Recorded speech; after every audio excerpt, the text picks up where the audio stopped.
Découvrez les 7 palais présidentiels les plus luxueux d'Afrique. En ce qui concerne le pouvoir et la richesse, la résidence du président africain peut être utilisée comme point de référence. Les résidences des présidents africains ne sont pas toujours appelées palais présidentiels.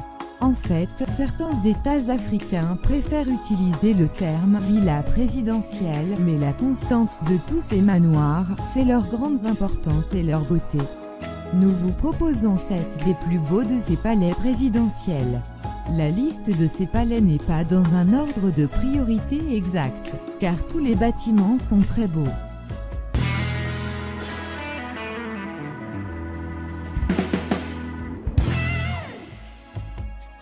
Le palais de l'Unité est le nom de la résidence du chef de l'État du Cameroun. Situé à Yaoundé, il abrite également la plupart des services liés à la présidence de la République et du secrétariat général.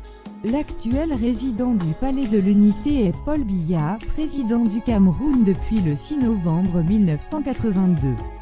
Le Palais de l'Unité est une œuvre issue de l'alliage de l'art baroque et oriental.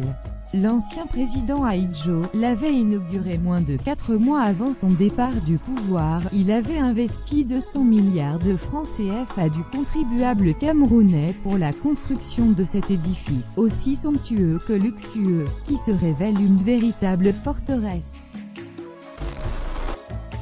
Construit durant le régime Ratsiraka, le palais Diavoloa est la résidence officielle du président de Madagascar. Il est situé à 15 km au sud de la capitale Antananarivo et fait partie des plus beaux palais présidentiels en Afrique. Flagstaff House, anciennement appelé Golden Jubilee House, est le palais présidentiel d'Accra qui sert de résidence et de bureau au président du Ghana. Flagstaff House est construit sur le site d'un bâtiment qui a été construit et utilisé à des fins administratives par le gouvernement britannique Gold Coast. Le budget initial pour la reconstruction de 30 millions de dollars a été un prêt du gouvernement indien. Cependant, le journaliste David Amanor a signalé que la construction pourrait coûter jusqu'à 45 à 50 millions de dollars. La construction du palais a été supervisée par un entrepreneur indien qui utilisait des sous-traitants ghanéens. Le palais de la République est une demeure historique, située à Dakar, dans le quartier du Plateau. Après avoir été la résidence officielle du gouverneur général de l'AOF, c'est aujourd'hui celle du chef de l'État sénégalais. La construction du palais dans son premier état ordonné en 1902 par Gaston Doumergue, à l'époque ministre des colonies, visait à loger dans la capitale le gouverneur général de l'Afrique occidentale française qui résidait alors à Saint-Louis. L'architecte est Henri de Glane. Après 5 années de travaux, ce bâtiment de facture néoclassique surmonté d'une tour inspirée du Trocadéro de Paris, est inauguré le 28 juin 1907 comme palais du gouvernement général. La maison de l'État de la République de Namibie est la capitale administrative de la Namibie, ainsi que la résidence officielle du président. Situé dans la banlieue de Windhoek, décrit comme une forteresse par la plupart des critiques, ce bâtiment couvre environ 25 hectares de terrain bordé par une longue clôture en acier. Le bâtiment administratif a coûté 400 millions de dollars namibiens aux contribuables.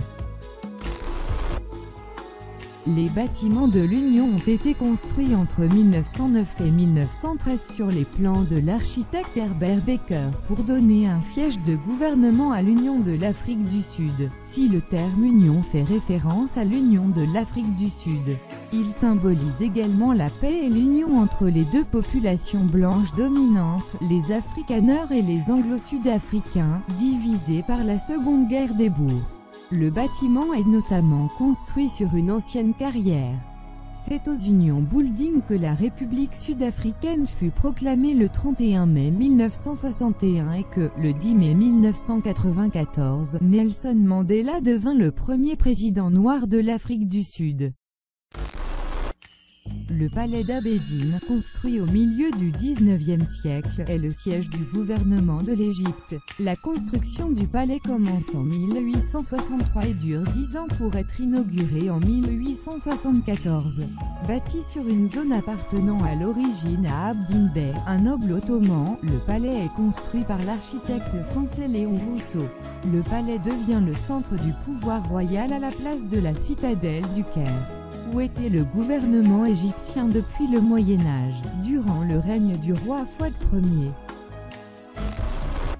Dites-moi lequel des palais vous trouvez plus beau dans les commentaires. J'espère que ça vous a plu. Si c'est le cas, mettez un énorme like. À la prochaine, goodbye.